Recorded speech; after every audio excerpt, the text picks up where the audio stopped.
أعوذ بالله من الشيطان الرجيم بسم الله الرحمن الرحيم والصلاة والسلام على أشرف المرسلين سيدنا ومولانا محمد الأمين وعلى آله وصحبه وخديمه ومن تبعهم بإحسان إلى يوم الدين. mbokki jullit yi mbokki taalibe yi ñu ngi leen di nuyu lislaam te mooy assalaamu aleykum wa rahmatullah. ñu fas yéene àndaat ak yéen ci fàttali loo xam ne waxtu wuñ agsee ci jamono ji dinañ ko yittewoo te mooy muurum koor mu doon loo xam ne dafa doon sunna boo xam ne sunna bu dëgër la doon sunna boo xam ne itam sunna bu war la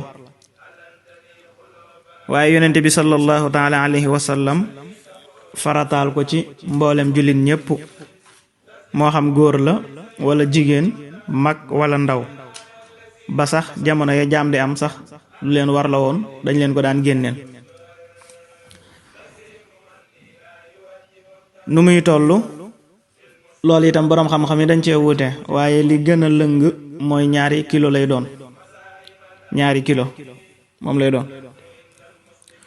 su ko defee ku nekk nag yaa koy génneel ña nga xam ne ab dund war na la ca ñoom ci yoon. dafa am ñoo xam ne ci yoon yaa leen war a dundal, am ñoo xam nag yaa leen dundal xëy na waaye sa coobare bopp nga leen di dundalee. waaye ñi nga xam ne seenub dund yow la war ci yoon ñooñu moom buñ amul yaa leen ko war a génneel te mooy say doom, say soxna ak say wayjur. keneen koo ko génneel itam ci sa coobare bopp la, waaye ñii mooy ñi nga xam ne ci yoon yaa leen war a dundal.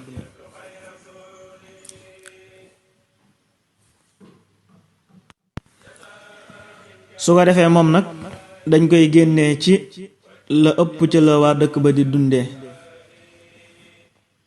bu dee lu mel ne Sénégal nga xam ne ceeb lañ ëpp lu ñuy dundee, ci ceeb lañ koy génnee. bopp bu nekk yaa ngi ko war a génneel 2 kilo. su ko defee itam sopp nañ lool nga génnee ko itam bala ngaa julli ji nga génnee ko. am na ñoo xam ne sax dañ koy génne njëkk ñuy xëy suba di julli ji, nga xam ne ci guddi gi lañ koy génne. ba tey itam loolu dara néew ci. wax nañ ne Ibnu Omar ak ñeneen ci saxaaba yi daanañ ko def, di ko génne avant ñuy julli ji, te mooy ci guddi gi rek bala ñoo xëy julli ji.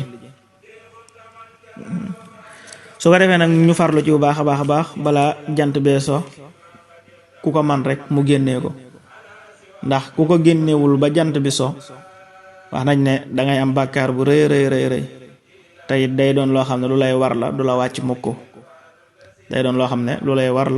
mukk. kon ñu góorgóorlu ci bu baax a baax. kon mi ngi noonu, loolu mooy muurum koor. 2 kilo lay tollool. képp ku ko mën a génneel sa bopp nga génneel ko sa bopp. képp koo xam ne itam yor na ak njaboot gu sew nga xam ne mënuñu ko génneel seen bopp, yaa leen ko war a génneel. te it nga bàyyi xel ne na nga ci góorgóorlu balaa jant beeso nga fexe koo génnee. jërë ngeen jëf. kon loolu moo doon laabire gi. yàlla ñu suñu borom subhanahu wa taala nangul suñuy koor, nangul ñu suñuy jaamu yàlla, nangul ñu mboolem yi woo xam ne def nañ ko ci koor gi. waaye bépp caaxaan wala bépp rëcc boo xam ne def nañ ko ci koor gi yàlla nañ ko suñu borom jéggal. barkeb nabiyul Mustafa sallallahu taala alayhi wa sallam. di baalu xaq ñëpp.